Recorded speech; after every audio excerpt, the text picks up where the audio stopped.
Assalamualaikum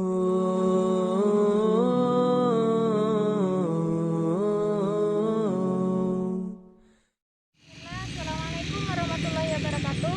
Perkenalkan, saya Ilham Putri Ajar dari SD KIPPGI Riau. Ujian video dibuat guna memenuhi tugas mata kuliah telaah kurikulum yang diampu oleh Bapak Tio Bekti Satria, Magister Pendidikan. Di sini saya akan sedikit membahas tentang perubahan dan perbedaan antara kurikulum 2006 atau biasa disebut dengan KTSP dan kurikulum 2013. A. Hakikat kurikulum. KTSP adalah kurikulum operasional yang disusun oleh dan dilaksanakan oleh masing-masing satuan pendidikan. KTSP merupakan penyempurnaan dari kurikulum 2004 atau lebih dikenal dengan kurikulum berbasis kompetensi. KTSP terdiri atas tujuan pendidikan satuan, tingkat satuan pendidikan, struktur dan muatan tingkat satuan pendidikan, kalender pendidikan, dan silabus serta rencana pelaksanaan pembelajaran. Sedangkan kurikulum 2013 adalah sebuah kurikulum yang terintegrasi. Maksudnya adalah sebuah kurikulum yang mengintegrasikan skill, konsep, dan topik. B. Landasan kurikulum. Landasan kurikulum 2006 atau KTSP yaitu 1. Undang-Undang Republik Indonesia Nomor 20 Tahun 2003 tentang Sistem Pendidikan Nasional.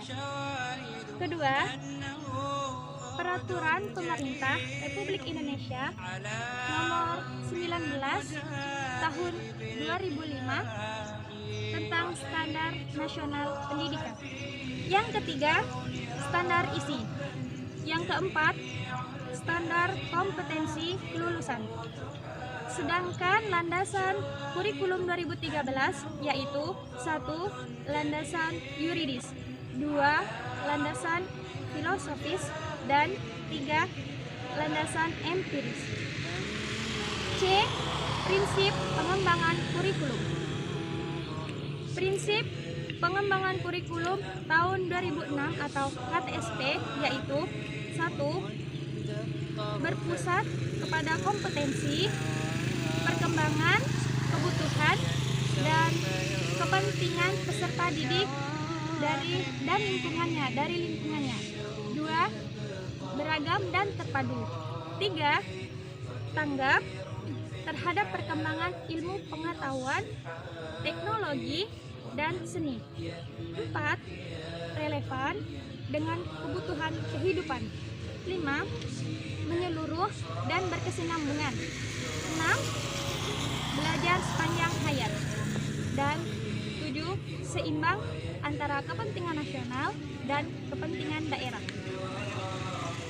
Sedangkan prinsip pengembangan kurikulum 2013 yaitu 1. Dari peserta didik diberitahu menuju peserta didik mencari tahu. 2. Dari pendidik sebagai satu-satunya sumber belajar menjadi belajar berbasis aneka sumber belajar. Yang ketiga, dari pendekatan tekstual menuju proses sebagai penguatan menggunakan ilmiah. 4. Dari pembelajaran berbasis konten menuju pembelajaran berbasis kompetensi. Dari pembelajaran tersial menuju pembelajaran terpadu. 6.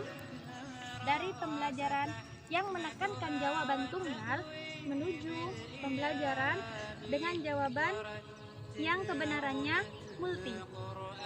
7. Dari pembelajaran verbalisme menuju keterampilan aplikatif. 8. Peningkatan dan keseimbangan antara keterampilan fisik dan keterampilan mental. 9. Pembelajaran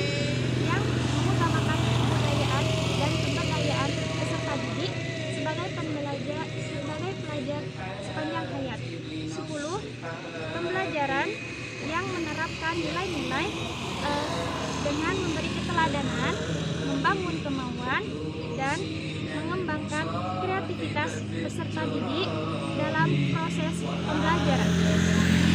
Yang ke-11, pembelajaran yang berlangsung di rumah, di sekolah, dan di masyarakat.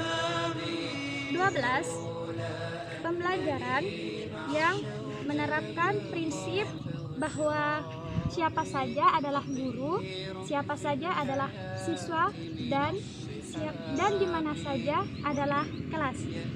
Yang ke-13, pemanfaatan teknologi komunikasi dan informasi untuk meningkatkan efisiensi dan efektivitas pembelajaran. Dan yang ke-14 adalah pengakuan individual dan latar belakang budaya peserta didik. D. Struktur kurikulum. Struktur kurikulum 2006 atau biasa disebut dengan KTSP merupakan pola dan susunan mata pelajaran yang harus ditempuh oleh peserta didik dalam kegiatan pembelajaran. Sedangkan struktur kurikulum 2013, beban belajar dibebankan dalam jam belajar setiap minggu untuk pembelajaran setiap satu semester. Beban belajar di kelas 1 ada 30 per jam per minggu, kelas 2 dan 32 per minggu. Di kelas 3 ada 34 dan di kelas 4, 5, dan 6 itu ada masing-masing 36 jam setiap minggu. Jam belajar di SD adalah 35 menit. Itulah tadi penjelasan dari saya. Sekian, terima kasih. Assalamualaikum warahmatullahi wabarakatuh. Alhamdulillah.